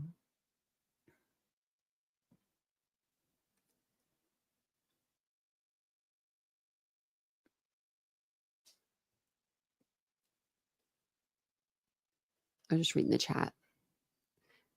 It's okay. Yeah, you just lay there with your sister. Hey, Mama Duck. Queen Ager. I love that. So the plan. I'm going to get these guys. Okay. So it is I'm trying to remember everyone's names. Nick, Dog, Seth, allegedly with Brittany J, the creator, the Taco family, like Mr. Taco, Miss Burrito. Do we say Dog the Bounty Hunter? Nick the Hat, Hong, against Barbecue Lady, Granny's watching, and they said that they're adding Queen Bee and SF Investigates to the filing. I'm gonna kick her out real quick. She won't go out that watch. This is gonna be so funny. Not really.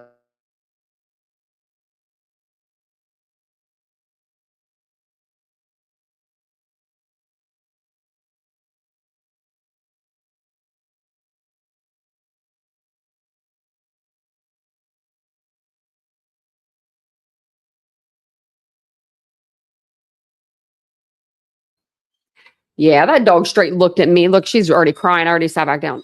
Mia Grace. Don't do that, Mia. We're doing a show over here, remember? She don't even have her collar on. She's over here naked. You're naked. You don't even got your collar on, girlfriend. Sorry about that, Mia. Okay. I'll just pet her. I'll just sit here with my hand on her. Plaintiff's complaint combines the Pennsylvania crime of conspiracy and the civil cause of action for conspiracy. Neither are sufficiently pled in plaintiff's complaint. As stated previously, any reference to a criminal allegation must be dismissed from plaintiff's complaint. To the extent that the plaintiff's attempt to allege a civil cause of action for conspiracy, it has failed to meet the required elements. To be successful in proving this action, and this is where we were reading earlier, you must allege the following: conduct of an enterprise through a pattern of racketeering activity, and additionally show that the defendant's action caused injury to the plaintiff's business or property. Plaintiffs failed to meet each and every element of a cause of action for civil conspiracy and did not allege a concrete financial loss as would be required. Mia. The plaintiffs alleged a count that is pled with such insufficient specificity as to be able to determine which cause of action plaintiffs are trying to allege. At the end of the count, plaintiffs reference Mia. Come on, girlfriend, don't be crying. The cause of action for interference with contractual relations. If this is the allegation that plaintiffs intend to state in this court, this cause of action may only be maintained if there is physical injury or property damage. Plaintiffs have not alleged such a loss as previously stated in this brief. Plaintiffs have also not alleged that there was any sort of contract with the defendant. Accordingly, plaintiffs cannot meet the elements of interference with contractual relations.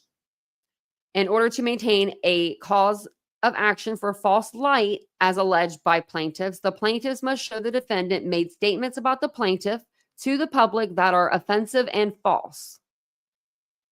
To satisfy the element that the statement may be made in public, it must either be made to the public at large over the internet. We read through this before, or to a great number of people that is substantially certain to become public knowledge. Plaintiffs did not allege that any of the statements were disclosed in this manner. Additionally, plaintiffs did not state that the facts that may or may not have been disclosed were false. If the facts were true, the plaintiffs failed to meet any of the other elements of the cause of action. Yeah, because if they're true, it's not defamation. Pretty much. That's basically. I think we read through most of this. Just kind of giving us like, I think barbecue lady, like I think that her lawyer put in like 3 different like documents and worded them like they're the same, like they're the same, but they're worded just like a little different. Or like, you know, the layout is a little different. So they're just they're asking this honorable court to sustain her preliminary objections and dismiss this action with prejudice. Wow. Let's see if there's any more.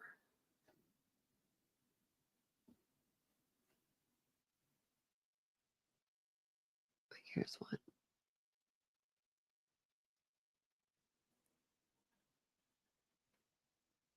I bet it's like the same. Yeah, it is.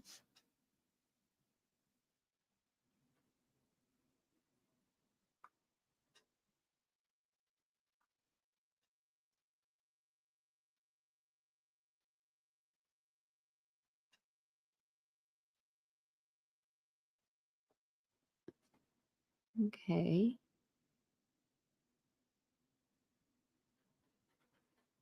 Did you guys hear that like I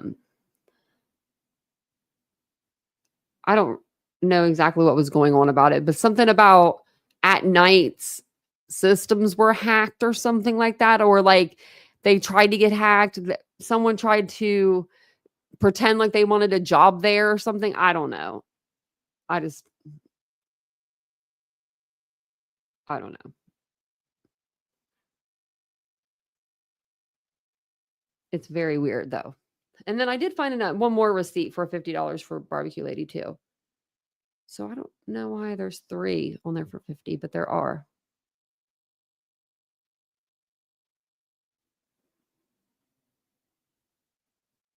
That was the end of them. Let me refresh the page, see if there's anything else I put on there. Oh, I gotta go back through. I don't have the number written down. I should know it by now.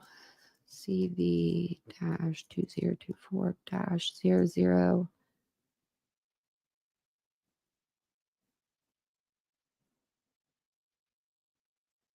9083.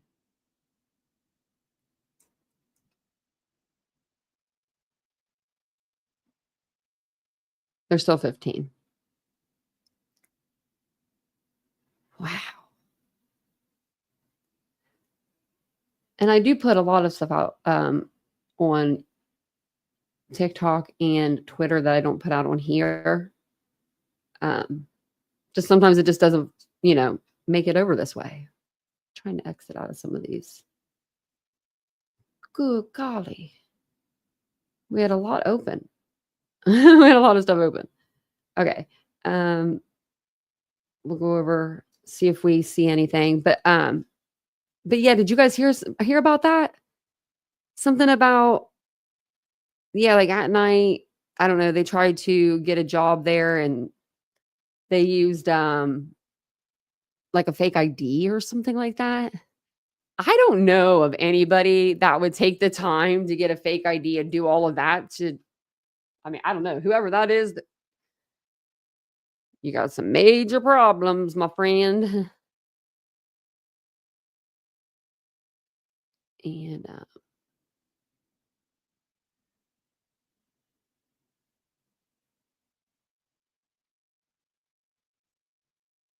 seeing if there's anything.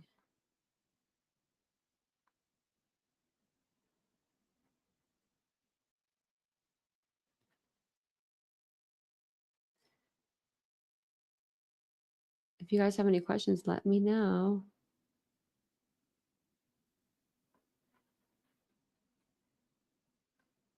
I'll see if I can see if there's anything out there floating around. What's this?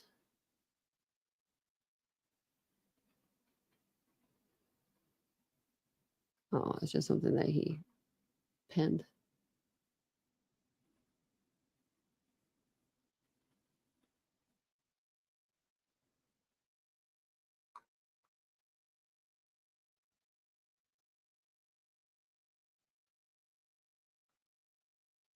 I was seeing if there was anything on Twitter.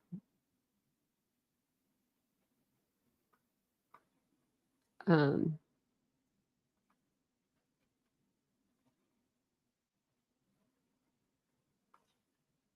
I don't know. Let's see if I don't see anything new on there.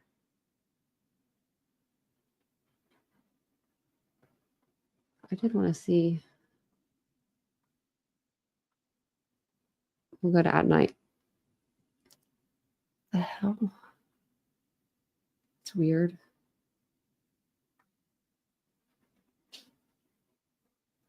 Six hours ago. Public update on Sebastian Rogers. So let's see what they got to say over here. Okay. As of today, there are no new public developments to share in the ongoing search for 15-year-old Sebastian Wayne Drake Rogers. At Night remains fully committed, working closely with private contractors and licensed investigators to follow every lead. Credible findings continue to be relayed to the FBI's DC field office as well as relevant state and local authorities. Search efforts span multiple states with intensive work focused from New York to Washington and along the Canadian border. So all the way from New York to Washington now. What about Oregon? What the hell happened with Oregon? Our recent updates highlighted the launch of Sebastian's Army, because they made that name up. A One World initiative committed to providing long-term support for this case and future missing persons investigations.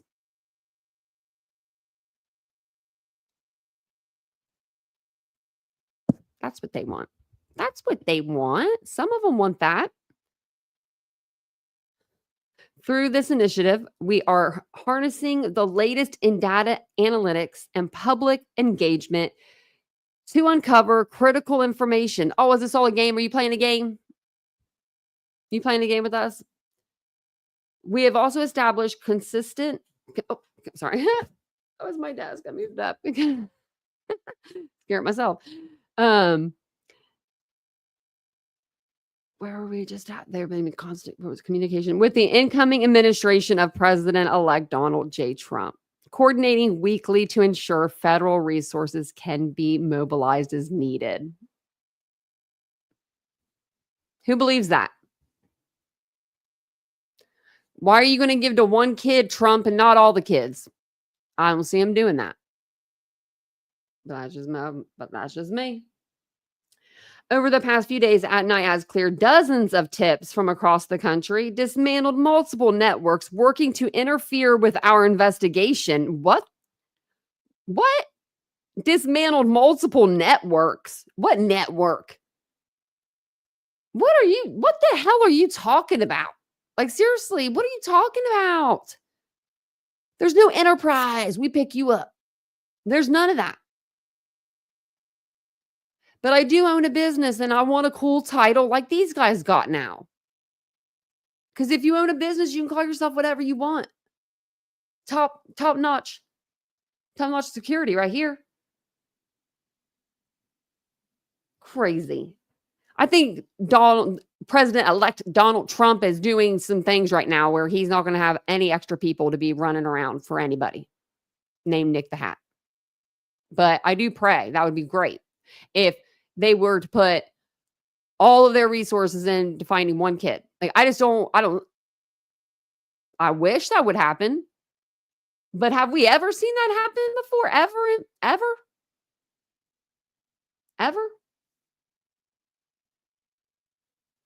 I don't think so.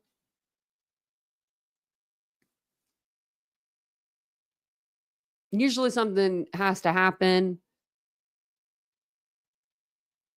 and then they do it. Like Rachel Morin's mom. Like she did go to the border and talk with the president at the time. I think he was the president at the time. No, he wasn't the president at the time. He wasn't, because it was Trump.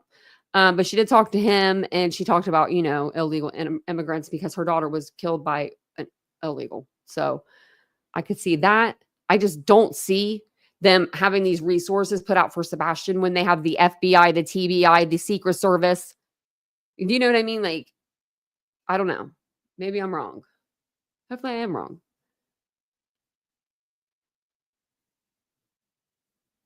But weekly, they're coordinating weekly with Donald Trump, his administration. So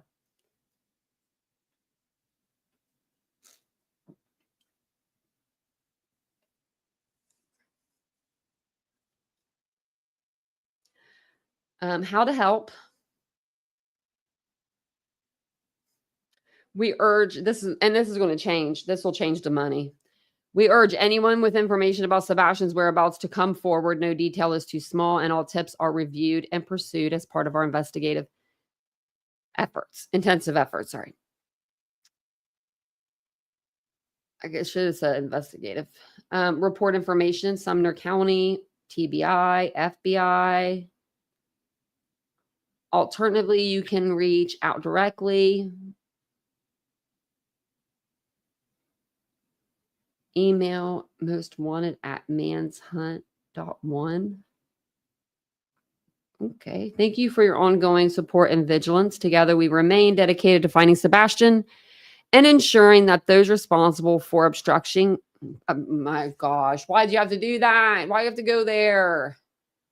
No one's obstructing anything. And like, you do okay until you just hit a certain spot. Okay, let's read it again. We remain dedicated to finding Sebastian and ensuring that those responsible for obstructing this investigation are held accountable. What investigation are you talking about? What investigation? Like, I mean, I would love to know.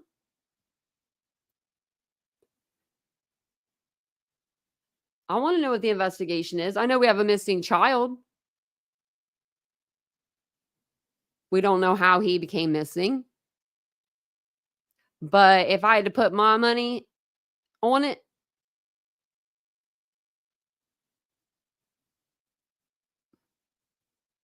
mine's moving from bullies to just ran. Who would want if he knew he was moving and all of that stuff? I don't know. I just personally think that it could have overwhelmed him, the change. Coming from somebody that has autism. I'm not a 15-year-old boy with it. But if you change up something, I will have a mental break. Like, I'm not kidding y'all. Like, I mean, I can't do change. I don't do change. I don't like this pen right here. I want it to be right here. If Vincent were to walk in here and like maybe move it over to this side and I sat down and I didn't see it right away, immediately I just maybe it's probably because I'm blind, but I'm like, where is it? Where's the pen? Because I don't like losing stuff, you know? I don't like losing stuff. I'm the worst. Oh, thanks, Reba. I'm so excited. Don't you be messing with stuff over there, Tennessee. Hey, Seth.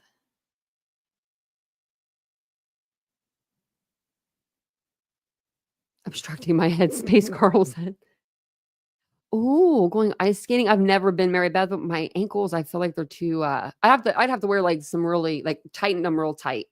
I have weak ankles. I have the weakest ankles, but I can wear heels. Not anymore, I don't. Well, I do actually. I wore them to the wedding. They were fun. Exactly, one shot. The only reward is the 50,000, up to 50,000 from the FBI. Yeah. Yeah,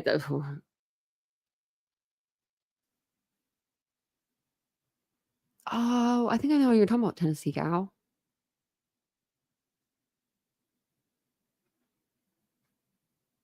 Well, that's sweet, Dreamcatcher, that you and Tennessee Cow are friends. You guys made a friend. That's so sweet. Yeah. Yeah, no, yeah, different. Yeah, different. Yeah, no, yeah, I knew that she was speaking out because the border, yeah. But yeah, exactly. Thank you for understanding me, Harley Ryder. Because I don't want to say like these people will never find them or whatever, because like I don't know that, but I know that you have to look to find something, right? I mean, they don't just it normally just doesn't come back and knock on your door. But we've seen crazier. Did you guys see the case of the guy that was kidnapped for like 20 some years and he was literally under the floor? Okay, like he was like 500 feet from his family's home. Like he was right next door and like he was in the ground and he was in there for like 20 some years or something like that. I would not know what to do with myself if my baby came home. I lost my baby and he came home after 20 some years. You saw it, Roberta? Wasn't that crazy? And he was just chilling down there, huddled, huddled down there. Just, I'm like, dude, what? Yeah, I couldn't believe it. I couldn't believe it when I saw that. When I heard about that, I was like, you know, oh no, Lenora. Oh, I broke my wrist. And my arm, and it hurts.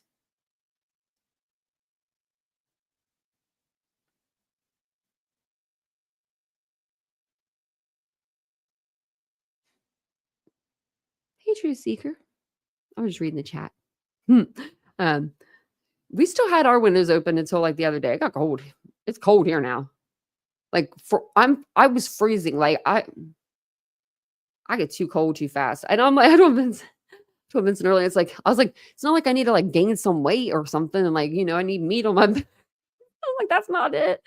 I was like, I don't know what it is, but I was like, I'm always cold. Your dad had a broken neck and survived. Oh, bless him. I've broken a lot of bones, but nothing like that. I think the worst bones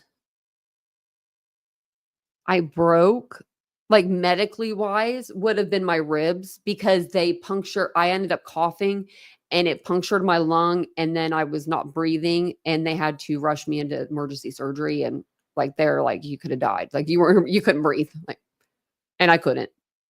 It was real bad. I think that was probably the worst. Yeah, I have a huge hoodie that says, "Of course I'm cold." That's so cute.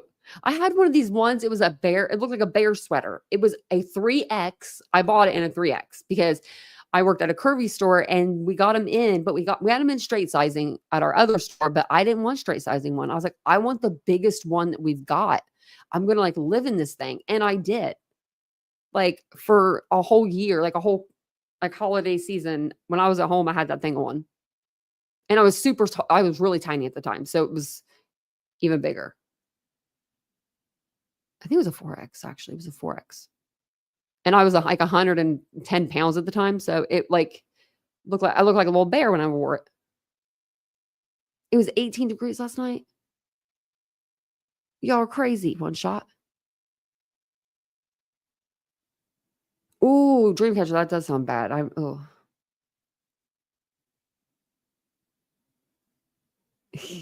gonna Nash, I'm getting ready to, decorate for Christmas. I'm gonna do it with you guys.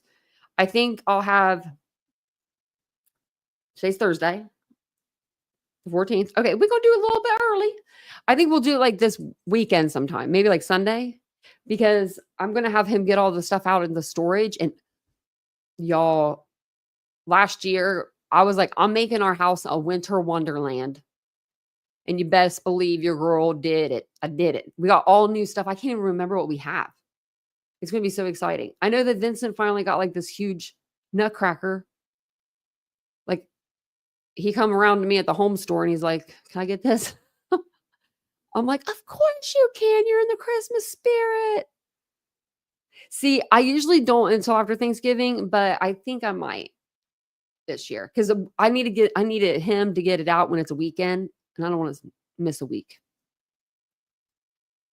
I'll decorate Nancy. I decorated her last year. She had a little scarf on her last year.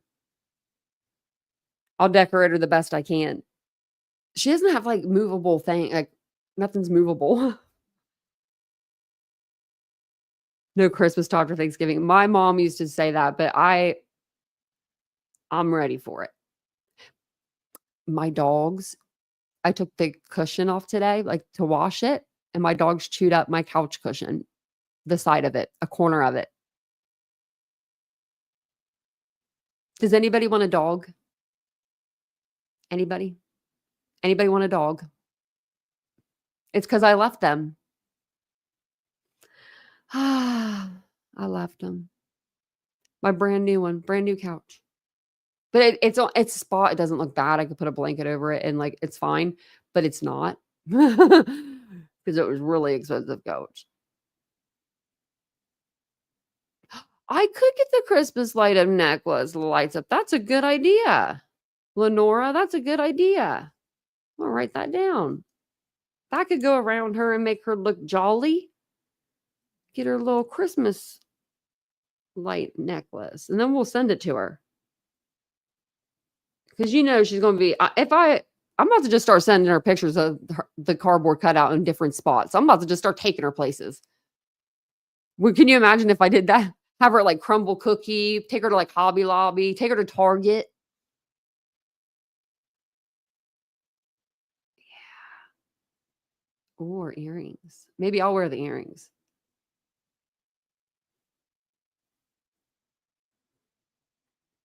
Yeah, we're going to do that.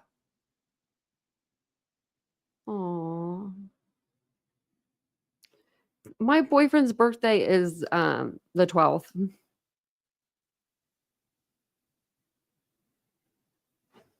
Tennessee gal, yeah. Well, you have us.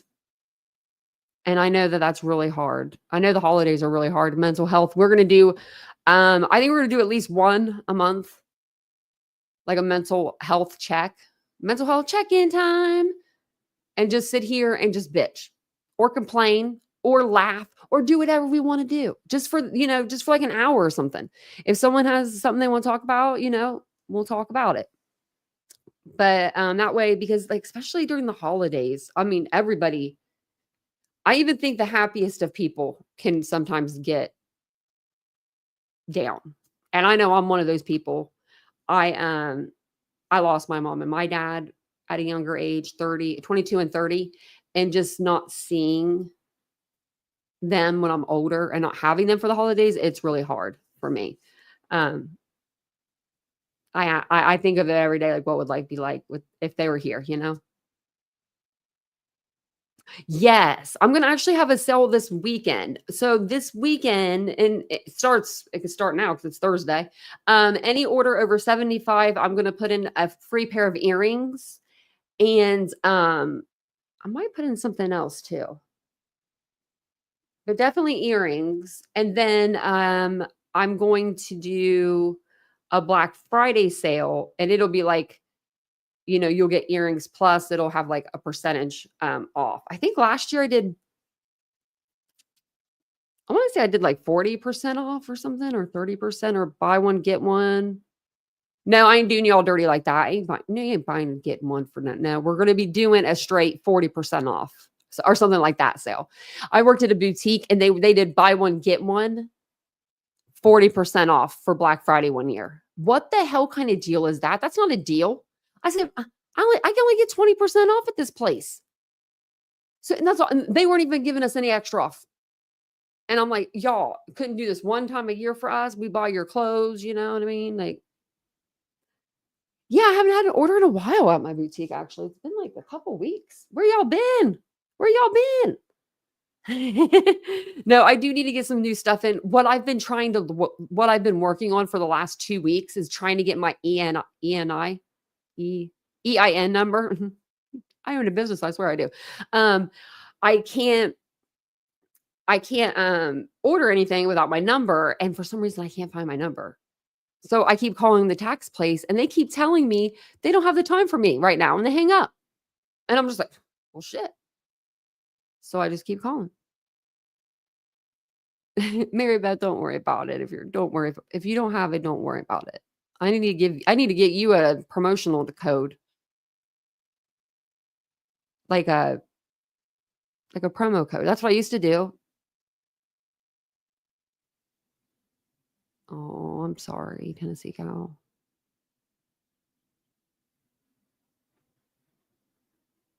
Yeah. Nash Native, he is obsessed. His nuclear family he talked about. It was Katie's fault for everything. And I think what it is jealousy. I think Seth is jealous of Katie because she, in my opinion, she went out. She knew she was having a baby. Babies cost money. So she was like, okay, one of us is going to go get a job. Right. And she went into the military.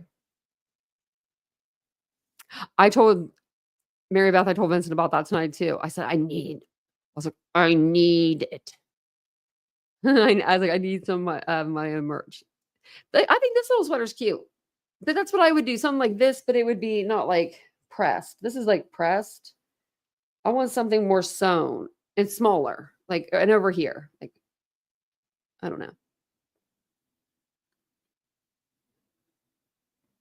Oh, Dreamcatcher, what you do is you give them what you can. $5 a month. If that's what you can give them $2 a month. My mom told me that if you give, and she was a smart little cookie. She said that if you ever go to pay like a loan, or you go to pay somebody and they reject your payment, even if it's like 5 cents, if they reject your payment, then your bill is like all in void. It's like you don't have the bill no more bill. Now, I don't know how true that is. I could have been like an old 80s, 90s thing, but I remember my mama telling me that.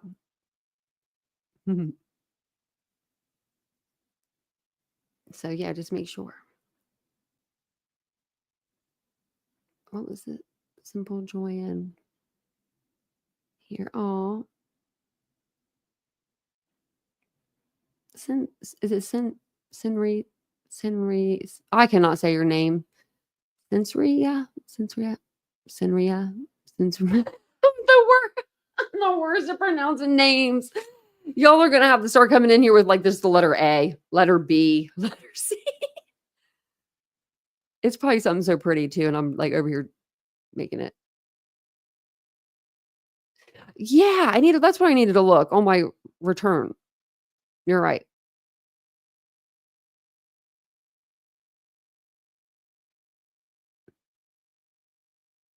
Yeah, they can't do anything about it. That's what my mom used to tell me. Also, if you have like credit card bills and you want to like, okay, a lot of people don't have cash to be paying off no credit card bill, right? But if you have like a $500 credit card bill, call them and say, "Hey, I'll give you cash money, like or whatever, and I'll pay a card on the phone, I guess, but I'll pay it now. What will you do? What can you do for me if I pay it today?" And they will knock off like most the interest will come off. I mean, you'll get the bill cut down in half. My mom made me do that one time. I was bad when I turned 18. I got credit cards. Everybody did. Everybody did. And I was in like $2,000 worth of debt at like 18 or 19. My mom was so mad. Like she not mad, but disappointed. You know, she knew I had a job. Like, you know what I mean? Like, don't put anything on credit. And so she made me sit down and call them and ask them that. And that's what I did. And they cut them all in half. And I was like, what the heck? We all do it.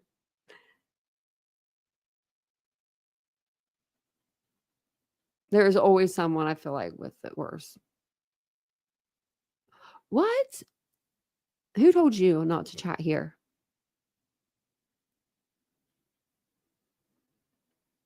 Did they say I'd be mean?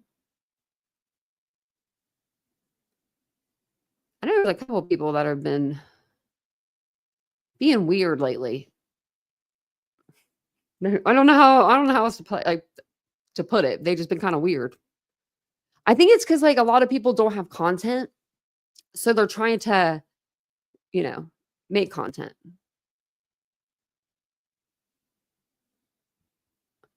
Okay, I'll have to look back.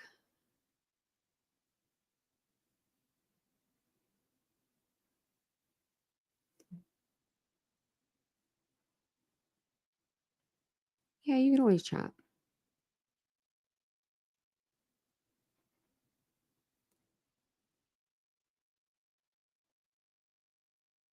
I was reading Amanda's thing.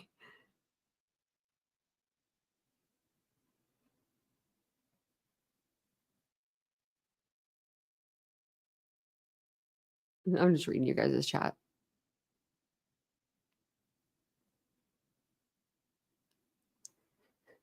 Well, if you guys ever need to reach out to me, my email is titaniumbuiltboo@gmail.com. Yeah, just email me. Yeah. Hey, Patricia.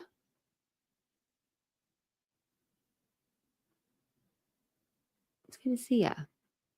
And crimes have consequences. It's good to see you. Look at you with your little Christmas tree and your Santa. See, people are ready. People are ready. Well, I'm going to jump off of here. I read to you guys for like almost 2 hours. That was a lot of reading. And as soon as anything else comes out, I'll let you know. I'll read over. I wanted to read over everything before I read it to you online. That way, if it was like relevant or not relevant, you know. But I just decided to go ahead and just read them all out because I was not here at all today. Like my new doctor was not my new doctor, was my old doctor. I forgot when you go to his office, you're there. It says it everywhere. You'll be there a minimum 1 to 3 hours. And I was there almost 3. So then I left and then I came home. And when I walked in, the dogs had chewed part of the couch, peed on the floor. And I was just like, you ever have one of them days you just like are ready to check out? You're just like, nah, it's like you're just everything's going wrong. It was one of those. It was one of those days. It was one of those days today. I got rained on like 4 times, didn't have an umbrella. And I was just like, oh my gosh. So I clean everything up. And I was just like, I'm just gonna go pick up Vincent and make him go to Target with me. And I did. That's what we did. We went to, we went to Target. Oh, I just want to go to Target. I want to go to my happy place. Take me to my happy place. So that's what we did. But it was and it was just, she just had an accident because I left.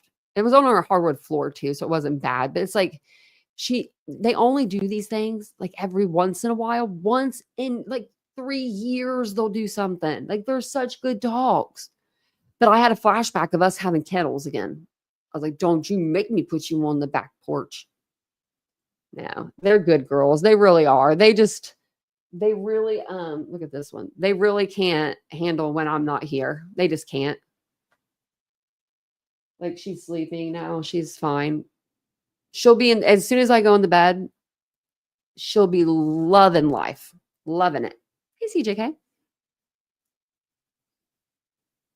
Pippi Longstocking deep breast, Tanya, sweetheart. My dog pees on my floor daily.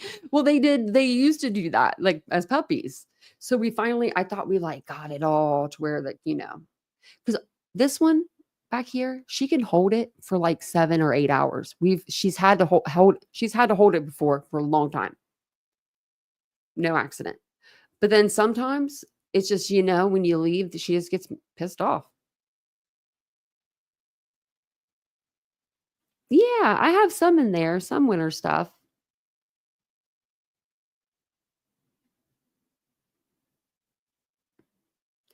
Dogs are just crazy.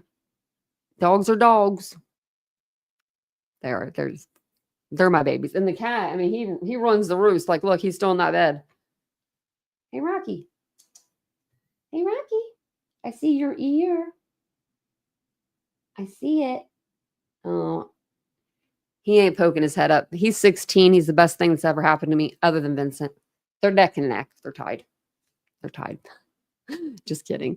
But thank you guys all for being here tonight. I do appreciate it. I'll see you guys all tomorrow. I may do a day live tomorrow. I don't know. If not, I'll be back tomorrow evening. So I'll see you guys all tomorrow. Have a wonderful Friday. Or wait, is it Friday? Yeah, it's finally Friday. It's finally Friday. I'm telling you, it's been a day. And I'll see you guys all in the next live. Thanks, guys, for being here and just hanging out with me. Bye, guys.